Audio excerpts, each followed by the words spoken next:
Welcome to the Investors Podcast. I'm your host, Trey Lockerbie, and today I'm super excited to have back on the show Mr. Brent Johnson. Welcome back. Thanks for having me. Looking forward to it. Last time you were on the show was December of 2020. You were talking with Preston, and it was more of a Bitcoin discussion. I wouldn't even call it a debate because you're a supporter of Bitcoin. I think just a little bit more skeptical maybe than your average maxi, but I think that just a little bit. Just a little bit.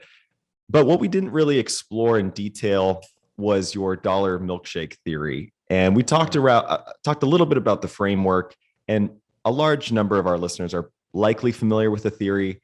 But for those that aren't, I wanted to just quickly explore more of the overview of the theory itself, because there's a lot to talk about today that kind of, will be fun to examine the theory and see how it's playing out. So let's start there with the overview and dig in from there. Okay. Well, essentially what the dollar milkshake is how I think a sovereign debt crisis plays out.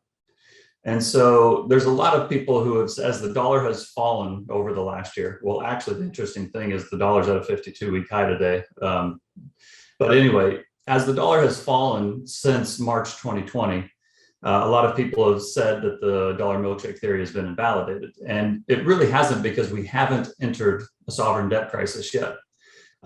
There's no question I got the timing wrong. I thought that COVID would lead to a sovereign debt crisis. It didn't. The powers that be have been able to prop up the markets with QE and bailouts and stimulus plans. But essentially what it is that I believe once we enter a sovereign debt crisis, when debt finally matters, and whether that's tomorrow, next week, or next year, I don't know the timing, but when we get into a situation where debt finally matters again, I think that the dollar is going to rise dramatically versus all other fiat currencies.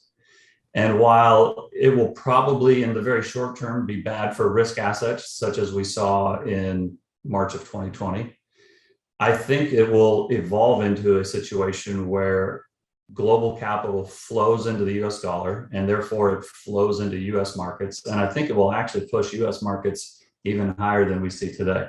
Now, it doesn't mean it's going to be a straight line. It doesn't mean that it's going to be easy, but I think that's where it goes. The milkshake name comes from the fact that since the global financial crisis, central banks and monetary authorities around the world have just flooded the world with liquidity. Again, the bailouts, the QE, the monetary stimulus, the government help. And so my contention has been that for a number of reasons, the US dollar will have the straw versus all the other currencies. And for better or for worse, like it or not, the dollar will suck up all that liquidity that's been provided to the markets. And in sucking up that liquidity, it denies the rest of the world liquidity. And so I think our markets will be very liquid and the rest of the world will be very illiquid.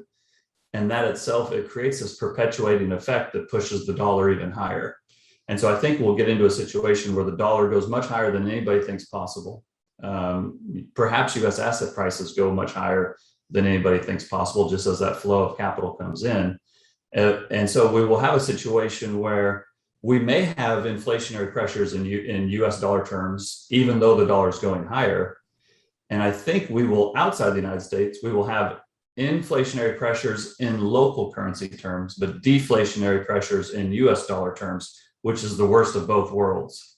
And so it really does become this self-perpetuating disaster, for lack of a better word. And I've always said, this is not a story that ends well. This is not, even if the US outperforms the rest of the world, it doesn't mean it will be a great place. Again, it's all relative. And that's what I always try to explain. It's all relative. And so the dollar may fall in real terms, but against its fiat peers, I think it will dramatically outperform. And so then a lot of people have said to me, well, then who cares? Who cares if the dollar isn't rising in real terms? Well, it does matter. If the dollar rises, just as an example, 20% versus all other fiat currencies, that will have dramatic effects for global markets. Now, you may think it won't affect you, but I'm here to tell you that you won't be able to ignore it. And I think that will lead to more volatility. So that's kind of a long way of explaining it, but that is the dollar milkshake theory. Yeah. So what I love about this is essentially what you're saying is that you're expecting fully a currency crisis, But the narrative Yes. you hear more often than not nowadays is that the currency is going to go lower and lower and lower. And Right. that's the currency crisis everyone is expecting, where you're saying the complete opposite, that the dollar gets stronger and stronger. Um, what's not clear to me, I think, from that is the Fed's ability to combat the dollar going higher and higher, which they've been doing somewhat to date, maybe not perfectly, but they've been, that's one of their jobs, right? So they're, if, say that starts to happen where the dollar does start to rise, where do you see the Fed being hindered to continue to do what they've been doing to stop that from happening? Well, I think today is a perfect example of why it's not so easy to do what they want to do, which is weaken the dollar. And that is that we have inflationary pressures that are the highest they've been in 12 months, the highest they've been in 12 decades, or not 12 decades, 12 years, a couple decades. And so to weaken the dollar, artificially weaken the dollar here would be to pour gasoline on the inflationary pressures. Well, how do you solve the problem of combating inflationary pressures while also solving the problem of a deflationary force that a rising US dollar has? It's very, very hard. And this is the point that I've tried to make to people. And probably the reason I've pounded the table on it so forcefully is that I just think most people have it wrong. And it's not that I care whether I'm right or they're right, or I'm wrong or they're wrong. It's just I don't want people to get killed. And I feel like in today's day and age, they think they have an idea, they think they have it all figured out, so they go all in on it. I don't think anybody should be all in on anything. And when you manage money professionally, a 5 or a 10% position, that's a big position. And yet I talk to people all the time who have 50, 60, 70% of their money in one asset or one asset class or one idea. And I just think that that's wrong. And I think there's this very, very pervasive idea that the central banks have everything under control. And if they lose control, it will be the dollar losing to the downside. And I just think that's wrong. I think if they lose control, the dollar goes much higher. And if that happens, a lot of people who are betting on the dollar going lower could really get hurt. So I don't necessarily want everybody to run out there and change their portfolio to look like mine, or embrace my idea 100%, put all their money into my idea. I just want them to be aware of it, of what could happen, and perhaps take a few steps along the way to protect them against it. Because if I'm even a little bit right, it's going to be really bad. And I may be wrong. And this is the other thing that a lot of people get wrong about my thesis, is that I will actually be better off, and my clients will be better off, if I am wrong. The dollar milkshake theory really talks about the biggest potential risk that I see out there. And as a overall portfolio manager and somebody who is in charge of helping clients manage their overall wealth, of course, I always want to figure out how we can make money. But a big part of my job is figuring out how we don't lose it. And this is the biggest unappreciated risk that I see. And as a result, I can't just ignore it. As a fiduciary, I can't just sit there and pretend I don't see it. I see it. And so I have, in our different portfolios, we have devised some ways that we think will help protect against it. Now, it won't be perfect. But again, the reality is if I'm wrong, my clients will be fine, because we own a lot of assets. I think the other thing is, I think a lot of people think I'm just sitting in cash and not investing anything, but that's not the case. All my clients, they own real estate. A lot of them own gold. We own lots of stocks, energy related stocks, commodity related stocks. We're not sitting in a foxhole just waiting for the world to blow up. We're actually in there investing. But we just recognize that it's a risky time, and we don't think it's a time to be all in on any one thesis. I'm actually glad you touched on that, because I know that you manage a smaller cohort of individuals who are independently wealthy, and there's a different strategy when that's the case, right? It's more about preservation than high growth. But that being said, sometimes when you're just looking for diversification, the yields you're looking for are, say 5% or something conservative. Yeah. But with inflation now at 6.2, as you kind of alluded to earlier, today's announcement, how does that change that strategy, right? As far as you're trying not to lose money, but when those numbers start coming out, how do you reposition for that? Well, it's really hard. I'm not going to lie. It's really hard. And I get this question a lot. And unfortunately, people always say, well, how would you manage my portfolio? How would you do this? And I always say, if you're my client, I'll tell you exactly what it is. But as a regulated entity who is subject to both NFA regulations and SEC regulations, I'm not allowed to just give advice over the internet and say, go buy this or go sell that. But what I can say is that I think you should be diversified. I think you should be prepared for everything. The way that we have decided to largely solve it, and again, it's different for every client. None of my clients have the same portfolio. They have similar portfolios, but nobody has the exact same solution. It depends on their age, their demographic, how much liquid capital they have versus maybe they own a business or they own a bunch of land. But in general, the way that we have decided to try to handle this is we have allocated our portfolio to a number of the assets that I talked about earlier: equities, real estate, gold. A lot of them are invested, in private companies or venture capital funds. And so that if the world continues to spin and the global economy grows, and if we continue to have a level of inflation that continues to push asset prices up, then we're going to be pretty good. But we've also allocated a small percent of the portfolio, typically about 5% of the portfolio, a couple clients a little bit lower, a couple clients a little bit bigger, but in general, 5% of their portfolio to some asymmetric trades that would pay off if the dollar were to rapidly rise. And in that situation, we think that if the dollar were to rapidly rise and it were to cause another, let's call it March 2020, for lack of a better word, and the traditional assets that we're already invested in get impaired and they go down 20, 30%, well, your 95% is now worth 70% or whatever it is, right? But in that scenario, the 5% that we have to these asymmetric hedges have the potential, again, there's no guarantees, but have the potential to literally go up 4, 5, 6, 7 times. That's the types of trades that we're doing. And if that happens, then you add that 20 to 25% to the 70%, and now you're at 95%, or maybe you're at 100. So you maybe you haven't completely avoided the crisis, but perhaps you've made it through it a little bit more intact than your peers, or you feel some pain, but you're not completely wiped out. And I think that's the best way to play it. Again, if I knew 100% that the dollar milkshake theory was right, it would be easier to play, but I don't know that for sure. All I can do is play the probabilities. And I think the probabilities that it happens are higher than the market appreciates. And because I think the probabilities are higher than the market appreciates, I think buying insurance against it is artificially cheap. And so that's how you can get these returns of 4, 5, 6x. And again, these are potential returns. There's no guarantees. Past performance is no guarantee of future performance, all that kind of stuff. But the point is that, over the last month, volatility hit its lowest level over the last couple of years. It was like 14 or 15. Same thing with currency volatility, not just equity volatility, but currency volatility. Volatility across the number of asset classes is the lowest it's been in a couple of years. The time to buy insurance is when it's cheap, right? And that's when you should be adding and so we have had a number of clients who have done very well in their equity portfolios, who've done very well in their real estate portfolios, who've done really well in their Bitcoin or gold. And they are reallocating some of their profits that they've made over the last 18 months into the hedges. Now, is that the right decision for everybody? Not necessarily, but the point is that even despite the fact that the hedges have not done well, they've not done well at all, which they shouldn't do. They shouldn't do well when the overall world is doing well. They're designed to do well when the overall world does poorly.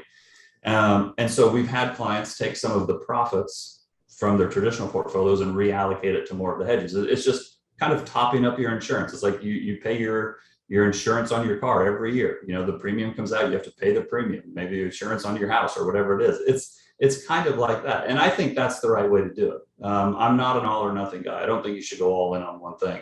But I do think that you should have the courage of your convictions, but you should also have the hubris to understand you're wrong, or you could be wrong, right? And that's kind of what we're doing. Let's talk about the courage of your conviction a little bit, because it was tested back in March, as you mentioned, and for a minute there was playing out as predicted. The dollar spiked quite a bit, but then ever since has been waning and waning. Has that fundamentally changed anything about your thesis for you? Did you learn anything from that you're now pricing into, the future performance of the dollar? Well, I don't know that I learned anything new, but it maybe solidified some of the things that you've learned in the past. And that one is you just never know. right? There were people who in February, March of 2020, who were just absolutely convinced that we were going to go into a deflationary spiral that would match, the 1930s. And you know what? That didn't happen. It didn't. You can say, well, it will, and it's going to, but the fact is it hasn't yet. And it to a certain extent, it gave me an appreciation for just how well these monetary authorities and apparatchiks, for lack of a better word, can keep the plates spinning. I mean, you kind of have to give it to them, right? It's pretty amazing that same in Europe, same in Japan, same in China. They've been able to pull the levers that have kept the wheels turning. And, I don't like it. I don't necessarily condone it, but I kind of appreciate it.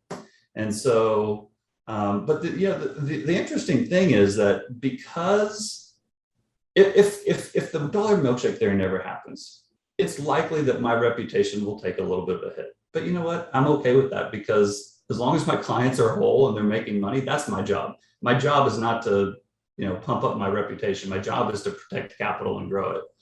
Now, I think that being aware of this potential problem will actually help us in the future. But if it doesn't, again, that's going to be okay. And so what I really think is interesting is that, and I actually just tweeted this out a little bit ago, is that today the dollar is at a 52-week high. It is at the exact same level it was on March 9th of 2020. So a lot of people don't remember this, but at the end of February of 2020, the dollar was around 97 or 98. And the biggest conviction trade of the year was that the dollar was going to go lower. And in the first 2 weeks of March, it did. And so everybody said, see, here it is. The Fed cut rates in order to combat COVID. And the dollar fell to 94 or 94.60 or something like that. And everybody said, see, the dollar's going to zero. The Fed's got it under control. And 10 days later, the dollar was at 102 and the world was on its knees begging for dollars. Everybody needed swap lines. Everything was getting sold for dollars. And so that's how quickly it can happen. Now, again, I wish I had the silver bullet or the crystal ball that told me exactly when those days were going to happen, but I just don't. And so because I don't know the date, I have to be ready for it. Now, since that day, since March 9th of 2020, the US government has bought $120 billion a month in bonds. So that's a what, 1.8 trillion? They've done numerous stimulus plans, infrastructure plans, bailouts, PPP loans, et cetera, et cetera. And the dollar today, despite all of that firepower that they've thrown at, the dollar today is the exact same place it was on March 9th of 2020. So the point I guess I'd like to get across is, for the last year, the most popular meme is money printer go burr, right? And listen, assets have gone higher, dollars have gone higher, gold's gone higher, Bitcoin has, gone through the roof. A number of these coins have. Gas prices have gone higher, natural gas prices have gone higher. But the dollar hasn't collapsed the way everybody thought it would. Now people will say it's collapsed versus assets. And yeah, that's, I've never said not to own assets. Never once. If you actually listen to what the milkshake theory says, it actually says to own assets. It just says to own them in North America and own US assets. And so to a certain extent, I'm kind of encouraged that I'm not completely wrong, because if they've printed $1.5 to $2 trillion in the last 12 to 18 months, and the dollar's right where it was when they started, how much effect did it really have? I like it. So speaking of assets, because I'd like to go there, that was one of my questions around, is it already happening, right? Because real estate in the US is up so great. But the question that just arose for me, given that statement, was how do you then explain the Bitcoin performance? Because it's tripled, I think, since the last time you were on the show. And at that point, it was still relatively, I think, at near all-time highs. So that's a global asset, right? So is that sucking up any of this demand that wasn't there before? Well, so this in your theory, in your theory. So it really wasn't there before. There's no question, in my mind, there's no question that Bitcoin has benefited from, all the stimulus plans, all the bailouts, all the money printing, however you want to describe that. And I think it has, to a certain extent, taken some of the lure away from gold. And gold's had a big update today, but it's no question it's trailing Bitcoin over the last year. And to your point, isn't it already happening? And I would say it is happening. Fund flows into the United States from outside the United States is through the roof. U.S. equity prices versus emerging market equity prices are through the roof. The dramatic outperformance, despite everything that's been thrown at it, treasury yields are below 1.5%. The interesting thing is, I think a lot of people, when they think about the milkshake theory, they just think about the dollar going higher. And from that perspective, it really hasn't. It hasn't collapsed, but it hasn't really gone higher. And so they think just about the deflationary hedges that we have in place, right?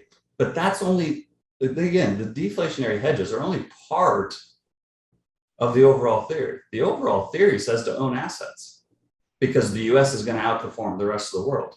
And that's exactly what's happened over the last 12 months, 18 months. So I do think it's already happening to a certain extent. I think it will continue to happen. And again, I don't think it's going to be easy. I'm not going to say that we're just going to sit here and equities are going to continue to go higher, Bitcoin will continue to go higher, gold will continue to go higher, and there won't be any scary drawdowns along the way. But I just think that's how it ends up. And so I think not only has it already started, but I think it will continue. Back in December when you were on the show, you predicted that there would be a lot more money creation through 2021, even more maybe than 2020. Is that what we've seen, or has there been a surprise either upward or downward from your prediction a year ago? Well, I think that's what we've seen. They've continued to do QE all throughout the year. Now we could get into here's where it gets a little interesting, and we don't have time to break it all down completely, but we get into the whole our bank reserves money thing. And QE provides banks with bank reserves. They don't actually create money. Now, I'm just going to leave it at that and let people make up their own minds. Sure. Because experts on each side disagree.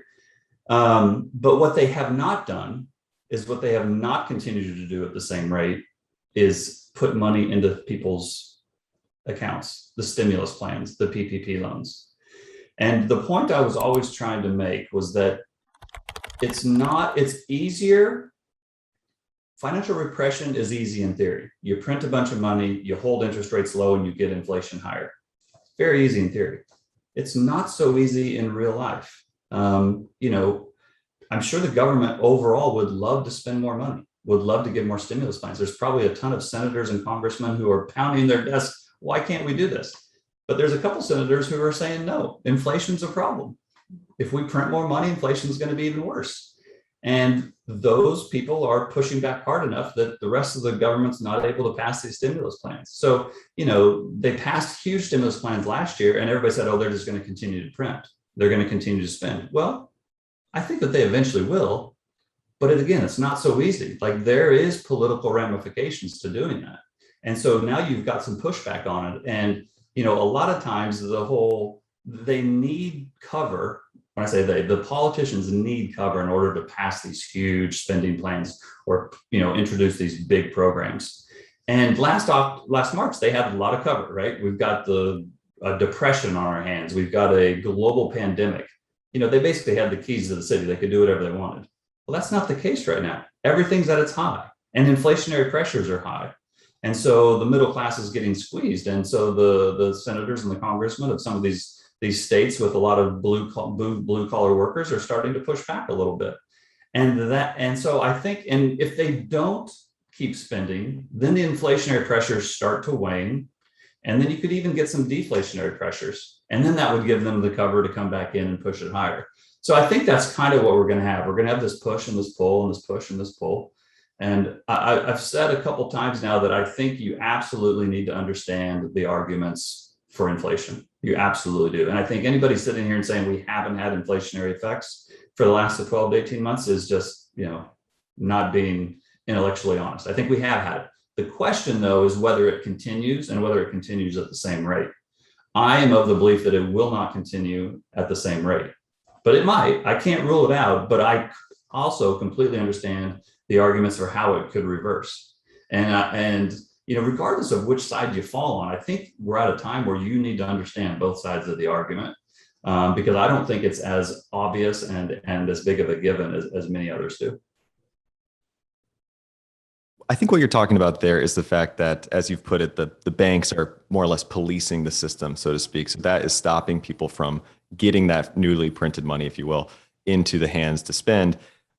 But there are some really creative ways. I think that they're almost avoiding headlines to some degree by getting really creative to get money in the hands. And what I'm talking about most recently is the fact that through COVID, they extended an EIDL loan to businesses, and it was a COVID EIDL loan, and that was capped at 500,000 for most businesses. Now, most businesses were capped below that, but that was the cap at the time. They recently just increased it to 2 million, right? So now you have a lot of zombie companies that are getting more access to really long-term, really cheap debt.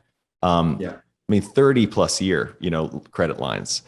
Does that, what, in your mind, this to me, from what you're saying, is an example of maybe ways we didn't think before how the Yeah. Fed could continue to keep pushing this down the line. Does this example kind of make you rethink a little bit more about the actual timeline of this happening and just how far they can keep pressing this out? Well, I think they will continue to keep pressing it out. I think they will keep coming up with ideas like this. I think that they will do PPP type loans again, where the government guarantees them, and they'll say, you know what, you need to fund this green project, and the banks, you have to loan to this group of people, and banks, you have to loan to this sector. I'm relatively certain that's going to come along. I'm not certain. I'm not certain about anything, but I have a high degree of confidence that that will eventually come along. What I don't have a high degree of confidence in is if that will just happen from here, or whether we have to experience some more pain that gives them the cover to push those through. You know, there's a guy named, God, I just forgot his name. How can I do this? He's Russell Napier. Sorry, he's one of my favorite analysts, and I just did an interview with him. I did it a year ago, and I just did one recently. And this is kind of his thesis. He thinks that the monetary genie's out of the bottle. The Congress has realized that they can control monetary policy rather than the Fed and the banks, and that they will use that newfound power. And I tend to agree with him. Where he and I kind of diverge a little bit is this idea that they'll just do it automatically. Again, I think there needs to be some pain that allows them to do this, and I don't think it's as easy to do as perhaps he thinks it is. But conceptually, this is kind of what I think is going to happen, and this is how the world is going to continue to create stimulus. The government's going to continue to spend. They're going to continue to borrow, but the other thing that we haven't even talked about yet is that this is not just happening in the United States. The same thing is happening in Japan. It's happening in Australia. It's happening in Canada. It's happening in Europe. It's happening everywhere. The Fed, let's just say over the last 20 years, the US, the Fed's balance sheet has gone up like 800 or 900%. But you know what? So has China's. Canada's has gone up 1,000%. Europe's gone up 1,000%. So we're not doing this in a bubble. And so again, the fiat currencies, the dollar, the yen, the euro, the yuan, they trade relative to each other. They're not an absolute value. So they could all be falling versus assets, but one of them is going to outperform all the others. And it just so happens, because of the design of the monetary system, if the dollar outperforms all the others, really bad things happen. Now, we don't have time to go through all the mechanics today, but that's just the way it works. The world is on a global dollar standard. Hey, I am so excited about this sponsor that we have. The name of the company is Fold. They have a Visa debit card, and here's the card right here. I use this thing literally every single day. Every time I swipe it, I get at least 1% back in rewards, and the rewards are in Bitcoin. And some of the rewards go as high as 100%. There's even a full Bitcoin that you can win. After you swipe the card, you spin this little wheel on their app, and then it produces the reward. But the lowest reward you'll get is a 1% reward. The thing I really like about this card is you can also, on their app, buy gift cards. And so Amazon is one of the partners that they have, and you can go out and buy an Amazon gift card, and you get 5% back when you use this card. And so like all your Christmas shopping or whatever it might be that you're doing on Amazon, you're getting 5% back. It's all paid to you in Bitcoin rewards. You can withdraw those Bitcoin rewards to a self-custody wallet, whatever you want to do with it. There's no gimmicks. There's nothing that you're not seeing up front. It's just an amazing company, an amazing platform. and every single swipe I'm getting Bitcoin. So I love it. If you want to sign up for this thing, and I'm telling you, this thing is a no-brainer. Go to foldapp.com/TIP. That's foldapp.com/TIP. You'll get 20% off their Spin Plus annual fee when you sign up with that link. So go to foldapp.com/TIP. And as long as it grows, everything's fine. If it ever stops growing, or God forbid reverses, goes into reverse gear, that's when you get the dollar milkshake theory. And that's when the dollar starts running away to higher, and it creates this vicious circle. And so, to your point, I have no doubt that governments and politicians and monetary, they're going to continue. They're very creative people. They're kind of magicians, really, right? And who's more creative than magicians? And so, I think that they will continue to do these things. Like, I just am not convinced that they're not going to have a tough road of it. I think it will be hard. And the other thing is that a lot of people maybe either or don't remember or forget is about 10 years ago, 8 or 9 years ago, when we had the Arab Spring across northern Africa and into the Middle East. That was caused by rising food prices and rising energy prices. That kind of stuff has that kind of economic stuff ends up having social ramifications. And you're already, and you combine it with COVID and the lockdowns from COVID, and people are on edge, and you start getting these social reactions to economic issues, and that creates a whole new ball of wax for the politicians that they have to deal with. And I know I'm kind of pontificating here a little bit, but I guess my point is I kind of feel like we have this perfect storm. And this perfect storm, I think a lot of people believe, ends up with the dollar going lower. And it's just my belief that the perfect storm leads to the dollar going higher. And if the dollar goes higher, we're going to have a real mess. So I just can't ignore that. Again, I can't rule that out. And if I'm even a little bit right on it, it has dramatic implications for the rest of the world. Well, the way you say that, right, it can sound sometimes doomy and gloomy, but Yeah. when I've heard you talk about DMT playing out, I've also heard you say that it would provide spectacular opportunities, right? Especially on the knock-on effect. So could you outline just a couple of those potential opportunities that you think could be available to people if they're aware of it? Sure. I mean, again, it kind of depends on what your scope is and what your as far as from an investment standpoint. But I think that we're going to have, again, incredible inflationary effects in local currency terms all over the world, and then massive deflationary effects all over the world in dollar terms. So if you have an economy like Australia's or Canada's, where it is highly dependent upon low interest rates, and to a certain extent dependent upon US dollar funding, and you have a real estate market that has just gone up, that makes the US housing market from 2008 look like child's play. If interest rates in those countries ever start to rise, well, if inflation starts to rise in those countries, which it is, and the way you have to combat inflation is rising interest rates, well, then those economies become in a lot of trouble. So I think that there will be market dislocations in Australian and Canadian real estate. And so that could create an incredible opportunity for somebody who's not invested there and who has some dry powder to go buy some assets on the cheap. So that's an example.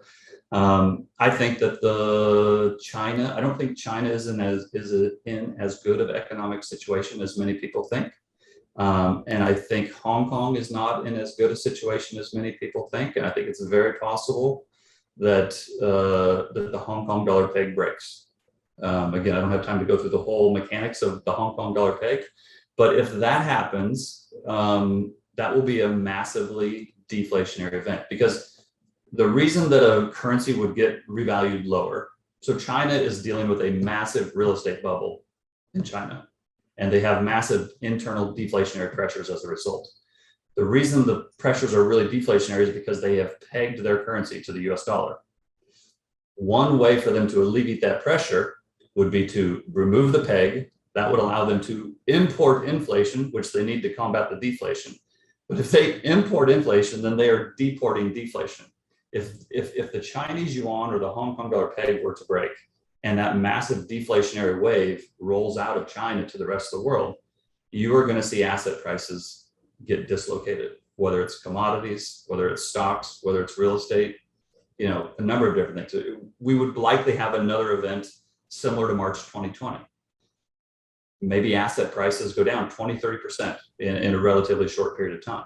But again, I think that would be an opportunity to go in and buy those. If you have some dry powder, if you had some hedges, if you had something on the side of your portfolio that was prepared for that type of an event, you can use that dry powder to go in and buy some discounted assets. Because I think subsequent to that, we would have another, the thing where we had the massive deflationary event in March 2020, from April onward, we had this massive government stimulus all over the world. That same thing will happen again. Again, I think this is going to lead into something else, but I think there's a lot of people out here who think that the central bank should not have done what they've done. They should not continue to do what they're doing. They should not continue to hold interest rates lower. They should not continue to do QE. And that's all well and fine to have that position, but you kind of have to play the world as it is. And central bankers, the reason they were created was to step into exactly that type of situation and prevent it from happening. So to think that they're not going to do it, it's just, you've got a block there. You've got to get past that. They are going to do it. That's the reason they were created. And if for some reason, Jay Powell got religion and said, I'm not going to do it, 2 days later, he'd be voted out by an act of Congress, and they put somebody else in his place, and that person would do it, right? So, if we do have any more of these deflationary shocks, they're going to be met with even more stimulus than we had last time. More green projects, more QE, more fiscal spending, more infrastructure. That's just kind of the nature of the beast. And so you start having, and then, if you've got these inflationary and deflationary pressures and it's all over, you're going to get social problems, right? And so whenever there's crisis, there's opportunity. And that's what I mean by there's going to be great opportunities. And again, because I think that the dollar is going to go much higher than many think possible, I can envision things happening that just nobody thinks possible. Like, people will laugh at this, but I think the yen will go to 150 or 200. Nobody thinks that's going to happen. I think it's going to happen. Now, if I'm wrong, I'll be fine. But if I'm right and I have a few even tiny bets that happens, you can make a killing on that. And again, maybe those asymmetric bets don't pay off, but it's such a small part of your portfolio that if it doesn't pay off, it doesn't kill you. Let's take this to Bitcoin as an example. How many times have I heard, why don't you just put 1 or 2% of your portfolio into Bitcoin? What's the worst that can happen? You lose 1 or 2%. Okay, I can get behind that idea. But Bitcoin doesn't have a monopoly on that idea. You can put 1 or 2% of your portfolio in a number of asymmetric bets. And if they pay off, your 1 or 2% can become 10% or 15%.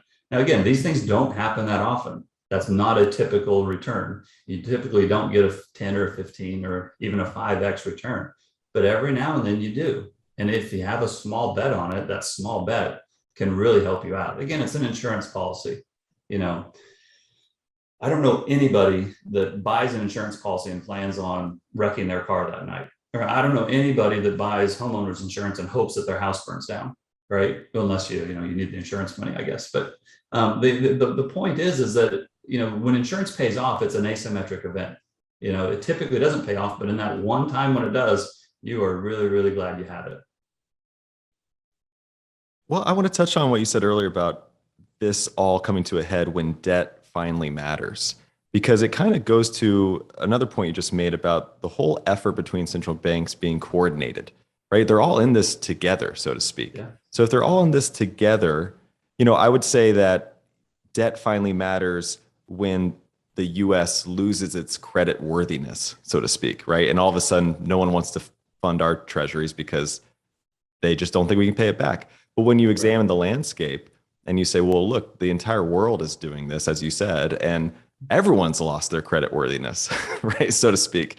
Where are governments then going to lead to? You mentioned China, so maybe we go there next about their digital currency. Is that the solution in their mind as to where to go from once everyone's lost their credit worthiness?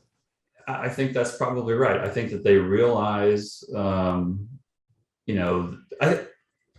first thing I'll say is this whole de-dollarization idea. There's no doubt that the world wants to de-dollarize. It's just not as easy as many people think it is. And we can get into why that is. But as it relates to China, I think China especially would love to get out from underneath the dollar, because they realize, to a certain extent, the dollar is a prison, right? It's a prison not of your own making. And without a doubt, China has ambitions to become the global hegemon.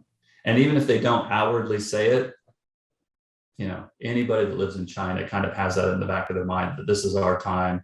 We're ascending. The US empire is descending. It's just a matter of time before we take over, and da da da da. That's aspirational. It doesn't have to be a negative thing, right? But I would say that that's a common theme over there. And so for them to do that, they've got to get out from underneath the US dollar.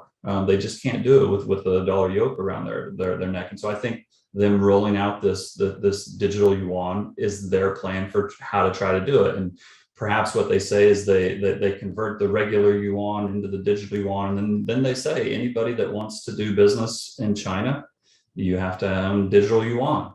And then with the digital yuan, maybe it's easier for them to bypass the dollar payment system. Maybe they don't have to, be part of the SWIFT and transfer money from, if they want to do business with Russia, it doesn't have to go through a US bank. Well, maybe that's not a good example. Russia and China do some business directly with each other, but the world as a whole, whenever they do business, it goes through a US correspondent bank because of the US dollar payment system. And so I do think there's no question in my mind that countries around the world, not just China, but these countries around the world are going to continue to try to de-dollarize. I just think it's too little too late. And here's the problem that a lot of people, I think, miss. Maybe they don't, but it's my impression that they miss, is that it's not as easy to walk away from two things. One is all these countries have US dollar reserves, right? So if you're walking away from the dollar, that means you're kind of blowing up some of your reserves. Now, even if you are, let's use Bitcoin as an example. I know a lot of people that watch your program, are heavily into Bitcoin. Let's pretend that you have 80% of your net worth in Bitcoin and 20% in US dollars.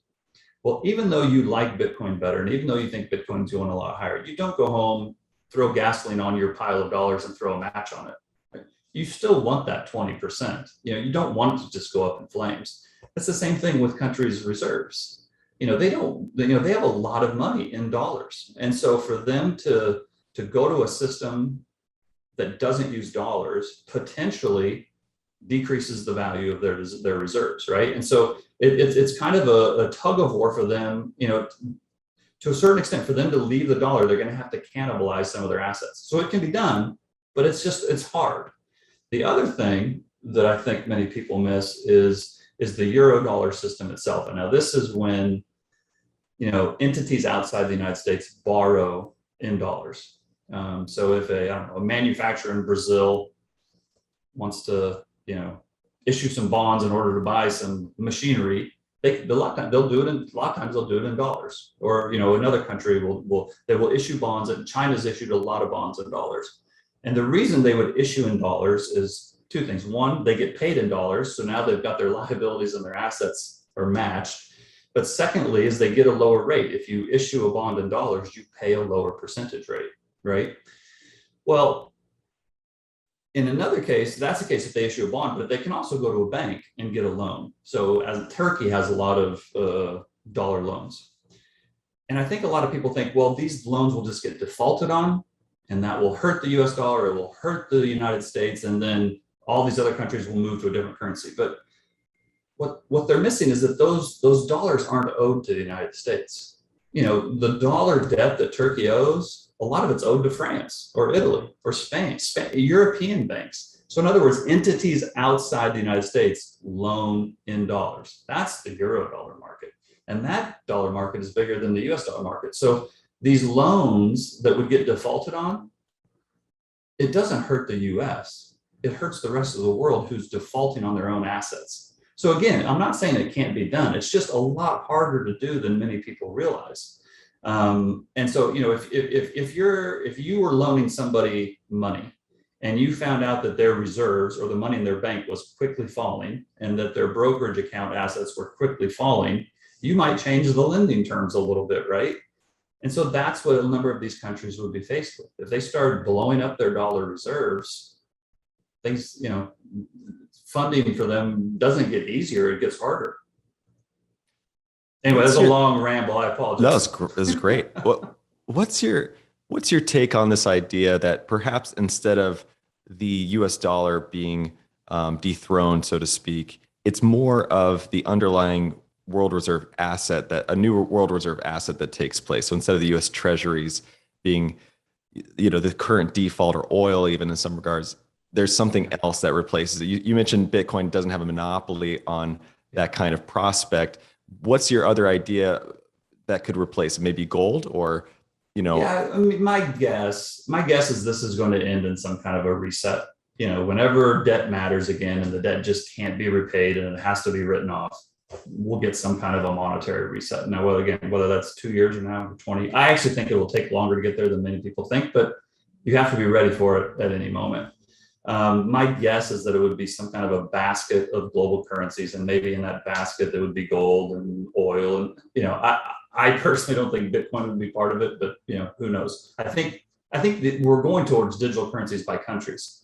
Current countries, again, whether you like it or not, there's legal tender laws for a reason, because they need you to use their currencies. Governments do not typically react well to private market competitors to their money. Now, they haven't really bothered Bitcoin too much, and to the extent that they have tried to bother, it hasn't really mattered. But if it ever were to really seriously challenge them, I think that they would take excessive and perhaps excessively excessive steps against it. But my guess is that we would eventually move to some kind of a global, solution or new system. But here's the other thing that I think it's important to talk about this here, because I think, again, there's this thesis out there, there's this idea that China has secretly been stockpiling gold, as have all these other countries, and that they're going to go back to a gold standard, and that's going to kill the dollar, and the US will be in this ash heap, and they'll be living in paradise. Again, it just doesn't typically work that way. And not only that, but the US has more gold than anybody. So China decided to back their currency with gold, and for China to do that, I think actually, somebody's been asking me to update these numbers, but I think the numbers are around 14 or 15,000 to back their currency. And it's about the same number for the United States. So if China wanted to back their currency with gold, we could just do the same thing and say, okay, we'll back ours with gold too.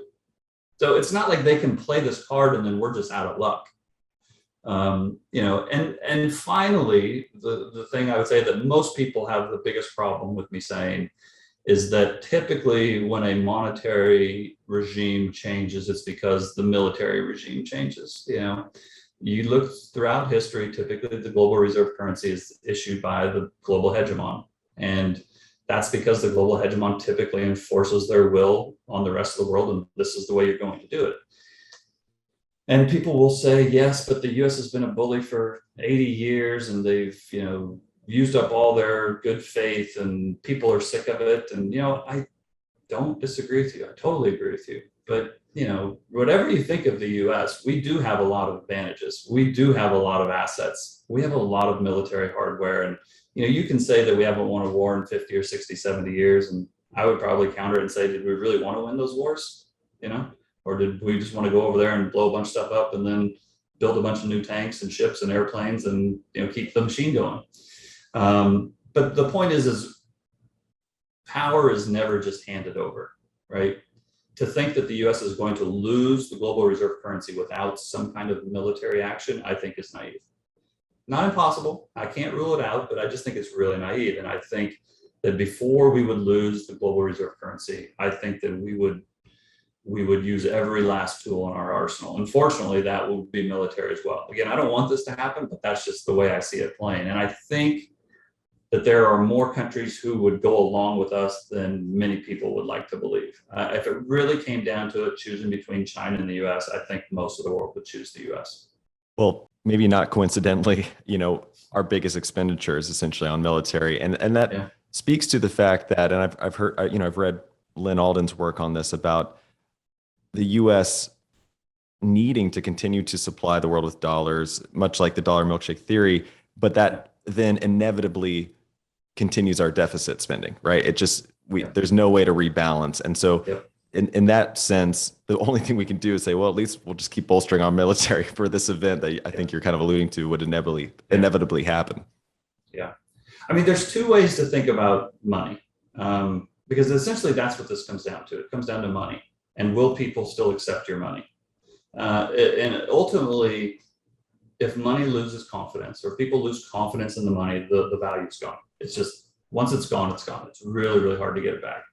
And so there's two different ways to instill that confidence. One is just through a market solution. Somebody's currency kind of, people traded and they bartered, and then, one kind of commodity became the most commonly used, and, through time it ascended to become money. And a lot of people will say that's why gold is money. And I don't have a problem with that view. I actually have deep sympathies for that view. But the other way money comes about is when the sovereign just says, this is money, and this is what you're going to use for money. And at the end of the season, or at the end of the year, you owe me this much of this. And so that becomes money, because everybody needs to pay the sovereign at the end of the year. So it's kind of like the secondary token that they pass amongst themselves, and everybody accepts it because everybody needs it at the end of the year to pay the sovereign, right? And the way the sovereign enforces that is through violence. Again, this gets a little philosophical, but that's the truth, right? You go back through history, more often than not, gold has not been money, or perhaps gold has always been private market money, but we've been off of a gold standard more often than we've been on a gold standard throughout history, various parts of the world. And, again, the way this gets enforced is force, right? And I wouldn't rule out the idea that the US would call all of its allies and say, listen, we are going to issue this many treasury bonds this month, and you're going to buy them. And it sounds kind of silly, but that's kind of the tribute, right? You pay tribute to the king. And as of right now, the dollar is still the king. And, I even perhaps, am sympathetic to the idea that the king has been a, despotic ruler and, is perhaps due to go. But the king doesn't see it that way, right? And the king will use everything in his power to remain there. And I think the idea that the U.S. is just on its knees and, 2 steps away from leaving through the back door, I think it's just completely wrong. With the great reset that you mentioned is probably inevitable. Yeah. Are central banks around afterwards?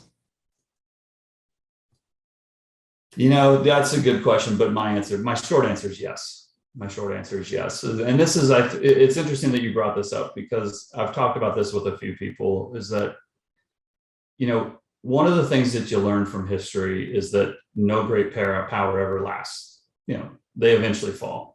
But what you also learn from history is another great power rises and takes over. I can't think of any time in history, other than perhaps the, pre-revolutionary United States, or even shortly post-revolutionary United States. Very rarely have you had a big area of the world who's really been free to do whatever they wanted. Typically, somebody is ruling over that area.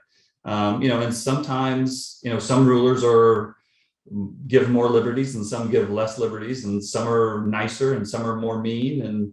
But typically there is a ruler. There is an authoritarian saying this is the way we're going to do things. And so I think that there will still be central banks afterwards. They may be acting a little bit different form.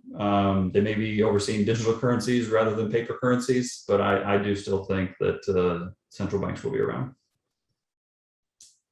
So given your theory, I imagine you keep a close eye on something like the DXY, or maybe you have other metrics, but the DXY, as you kind of mentioned, being where it was pre-COVID, is there a certain number that you start measuring or looking to say, okay, now we're in trouble, or what would that number look like? Yeah, well, we're getting pretty close to it. Honestly, I think between 85 and 95, they really don't care. I think if the powers that be, if central banks working together could keep the dollar between 85 and 95 for the next 10 years, I think they'd overall be pretty happy. I think they'd prefer it between 85 and 90, but I think at 92, 93, even right here at 95, I don't think they really care that much.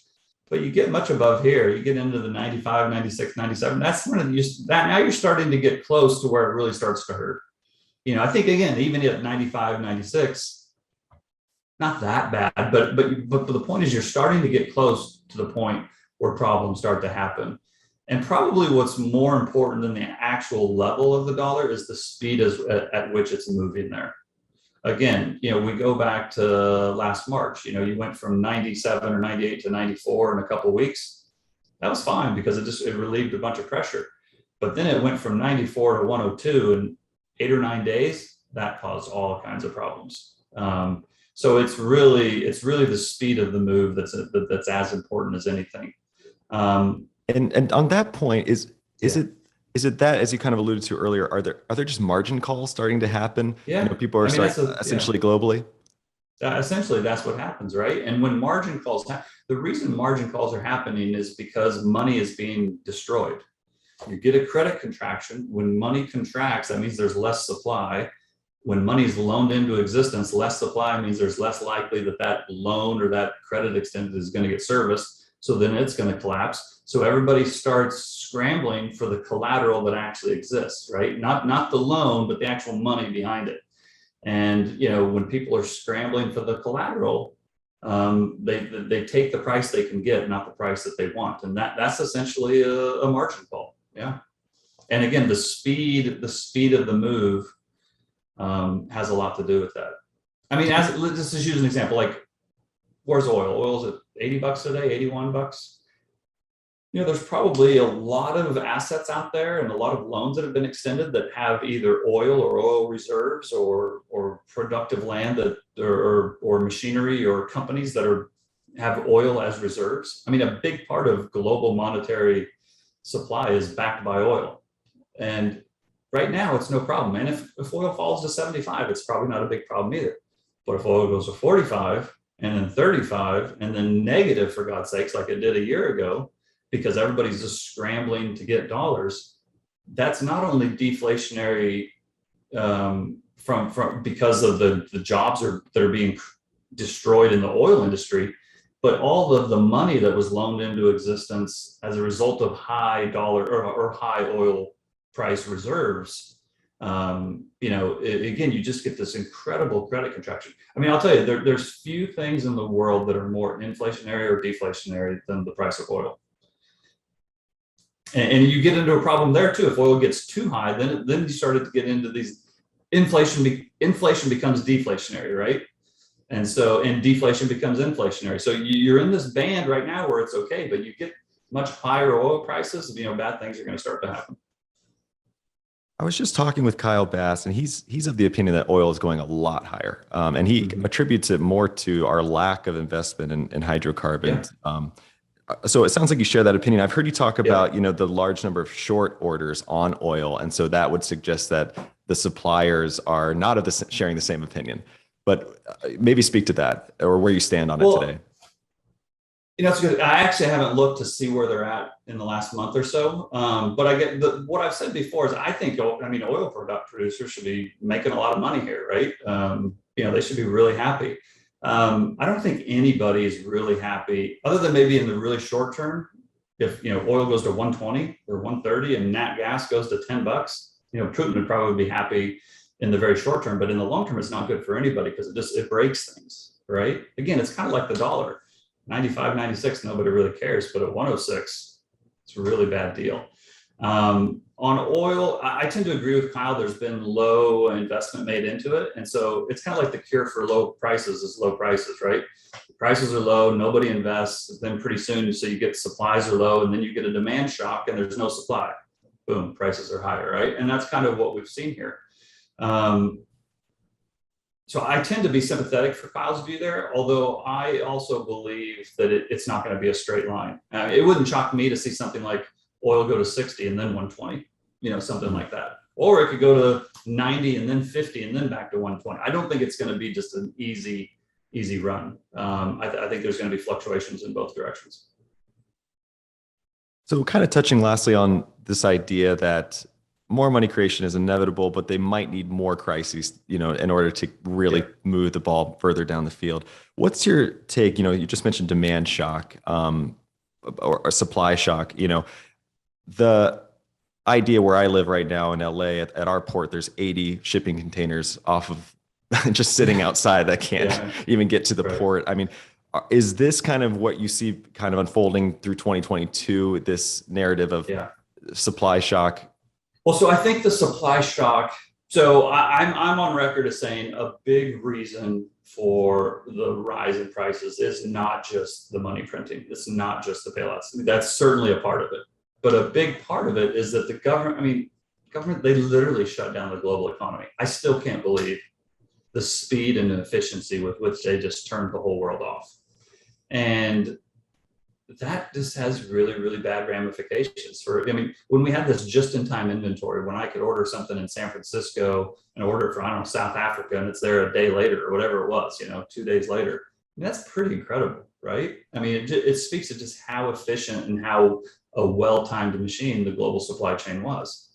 But they broke it. They threw a bowling ball through the supply chains. And now that we've kind of, now as they rebuild it, they're kind of rebuilding two supply chains, China supply chains and, kind of the US centric supply chains, because we don't want to be dependent on them anymore. So that's going to take time to work through. Now, but I do think some of that stuff will get worked through. The fact that we had it as efficient as we had it shows that we have the know-how to do it. It will take a while to do it, but I do think that some of the supply chain issues will get worked out. That will help with prices. I do think that we're kind of overdue for kind of a pullback in equity run and prices, and I think inflation, while you certainly can't argue that it's here, I think if we got some kind of a economic slowdown as a result of some of the inflation, then that pressure starts to reduce, and so that could help with some of the prices. So the long story short is I think that some things will get worked out probably in the next 6 months, but some stuff might take 2 or 3 years. I mean, ultimately, I think 2 or 3 years from now, commodity prices are much higher. I think food prices are much, much higher. I am invested in some commodities. I'm invested in some ags, but I've been waiting for a pullback before really going in on it any harder than I have. And I think we'll get it. I think if you're patient, you eventually get the pullback. But I don't think that it sounds like I'm waffling here, and I'm really not. Like I do think that some of the stuff's going to get worked out, but it's not going to get worked out overnight. Some of it's going to last a couple of years. And avoiding financial advice, I'm curious with that agriculture bullishness, like fertilizer comes to mind, which has just been exploding recently. Yeah. How would a retail investor, or how should they approach some opportunity like that? Is it through ETFs primarily, or certain individual companies? That's fine. There's like Mosaic, something that we've owned for a long time. Pioneer Seeds is something we've owned for a long time. John Deere. You can look up. There's a number of ways to play it. I think there's an ETF called Moo, MOO, that you can buy. Again, I think depending on your level of wealth and sophistication, to a certain extent, I think you just want to keep it easy and keep it liquid. To the extent you have a little bit bigger net worth and sophistication and have the ability to hold through some drawdowns, maybe there's some private opportunities, either real estate, farmland funds, or some kind of private direct investments. But I think agriculture is going to be a booming area over the next couple of years. I've heard you say that, and even Kyle was mentioning rural land and investing in farmland. Bill Gates is obviously heavily invested in farmland. Are there REITs that specialize in farmland? I'm not even aware of that. Do you know what? There probably are. I don't have any farmland REITs off the top of my head, but there probably are some out there. I'm sure you ask that question on Twitter, I bet you'll get 10,000 replies. That's more of a Google question. We'll find it out. But anyway, I was just curious. Okay, Brent, this was so much fun, man. I've been really looking forward to having you on, and really appreciate your humility. I really respect the way you've arrived at your opinions. If folks aren't familiar, you've talked about it on some other episodes, and you seem to embody the idea of strong opinions loosely held, maybe more so than anyone else I've spoken to. And that's what makes this so fun. Just kind of continuing to kick this ball back and forth as things continue to unfold like they have. So I hope we can do it again soon. I'll just sign off by saying, listen, I've been wrong before, and I'm going to be wrong a million times again. I can live with being, I can live with seeing this possibility and being wrong and having done something, but I can't live with seeing this possibility, doing nothing, and then suffering from it. So that's kind of why I've taken the position that I've taken. Yeah, and it makes sense why you're out here voicing these concerns so loudly, because I think you're doing a great service. So anyway, Brent, really hope we can do it again sometime soon. And Happy to I come back. really enjoyed it. Okay. All right. Thank Thanks you so much. Thanks for having me.